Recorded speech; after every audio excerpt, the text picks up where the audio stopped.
The last 6 to 7 months, we have started using a system that we have in career services and really targeting the idea of using portfolios within that system. It's always been something that's been there, but we've started to pay more attention to it. And what we've come up with is this layout.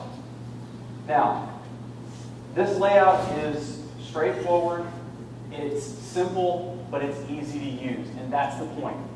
This is the type of system that I would start with, because it's laid out for you and it's very straightforward. Basically, how we've broken it down is, like I said earlier, careers, your academics, your involvements, in this case it's called leadership and service, and then personal wellness, which may be any other thing. If you go to tcu.optimalresume.com, everyone will be able to register for this. If you're an alumni, we have an alumni code for you, and there will be a link to my address. I'll be happy to give you the code. If you know that you would like to use this, let me know afterwards, and I'll just give you the code right here off the top of my head. But this system will get you started thinking about how you put the portfolio together. You can reorder as much as you like. You can tinker it around. Everything is saved within the program. So when you're starting to get your head around, what do I want to use? How do I want to use it? This is where I would start. Once you get comfortable with this, then you can go all kinds of different places. The big thing when we talk about your portfolio that a lot of us shy away from is ask people around you. Once you have your artifacts, once you have your order, once you have an idea of what you want your portfolio to do, find somebody. Find somebody in your field, find somebody who's related to you, and ask for feedback. What else might I be able to include here? What kind of things are you including in your portfolio? Just to get the ideas going. Because a lot of us, when we get into our field, the more we get into our field, the more isolated we get. And that outside opinion can be very, very helpful. You're always welcome to come to our office. You can talk to me, you can talk to Vanden. Vanden, wave your hand. Hi, Vanden.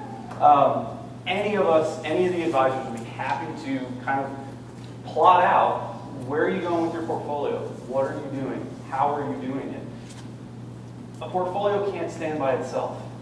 You can't just be isolated in how you create it because we'll always miss something. My portfolio is 1 DVD long. That's a huge portfolio. I see a couple of eyebrows that are going, what? It is a giant, giant undertaking. Now, it can be as complex as you want, it can be as simple as you want, but if you do it in complete isolation, I guarantee you it will be super hard on you. So ask somebody. The other side to that, asking someone, is a relatively unpopular notion in the creative world, but it's one that I absolutely agree with.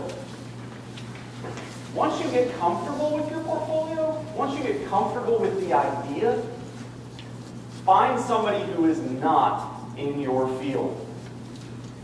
Run it by them. The reason I say find somebody who's not in your field is that they have no idea what you do, how you do it, why you do it. They are a casual observer. And that casual observer will be able to let you know, does my image work? And have I been successful in conveying that image? When you get help from someone on the outside, first thing you have to do, reach out, go out. When you're at a networking event and you hit it off with somebody and you talk with them a couple of times afterwards, float the idea. Hey, you know what? I've been working on my portfolio. I'd really like an extra pair of eyes. I know this isn't your field, but would you mind taking a look at it?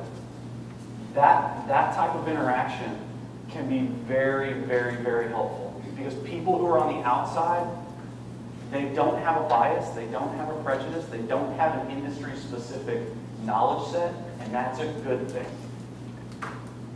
Make sure you ask them plenty of questions.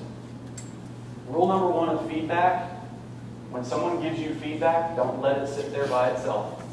Ask a question. If someone says, you know what, this is the image I'm getting from your portfolio, this is kind of where I think you are, and that's not right, or even if that is right, ask them, how did you come up with that? What is it that leads you to think that?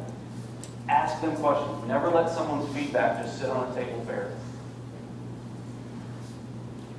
When they are giving you feedback, remember one very simple rule. If I've ever been in any of your classes giving a presentation, you've heard this rule before. What I say is not personal, so long as you do not take it personally. Feedback is meant to be constructive. Feedback is meant to be something that you use, that you take not to heart, but to head, and use it. But always take feedback with a grain of salt. People are not out there trying to rip you down. They're trying to give you constructive criticism. And I'm the first one to say, I've been guilty of this on dozens and dozens and dozens of instances. I have some things on my portfolio that are so near and dear to me that any kind of feedback I get on it, I have that little guy in the back of my head jumping up and down saying, I cannot believe they said that. I cannot believe they said that. But I still have to squash him. Because all feedback is good. No matter how idiotic, no matter how off point it is, feedback just gives you another perspective. And other perspectives, especially on your portfolio, are very, very, very valuable. Listen and understand. When someone's giving you feedback, let them finish. This is my biggest problem, and I'll readily admit this. I like to cut people off when they give me feedback. I'm human. It's what I do. I know it, and I try and stop myself from doing it. But let them get it out, because most of the time, if somebody is willing to take the time to look at your portfolio, to look at your materials, think about it, process it, and give you feedback, something in there is something you can use. Regardless of how they present it, or regardless of what words they use, something in there is useful. Just let them get it out. And talk about it. Talk about it with as many people as you can. The more eyes you get on your portfolio, the better off you're going to be.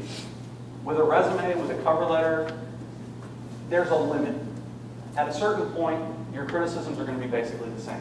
Because a portfolio is much more creative and much more fluid, the more eyes you can get, the better. All of you eventually should have more than 1 or 2 or 3 portfolios. You'll have ones that are specific for different areas. Make sure you get input. Make sure you get feedback, because that feedback is a good thing.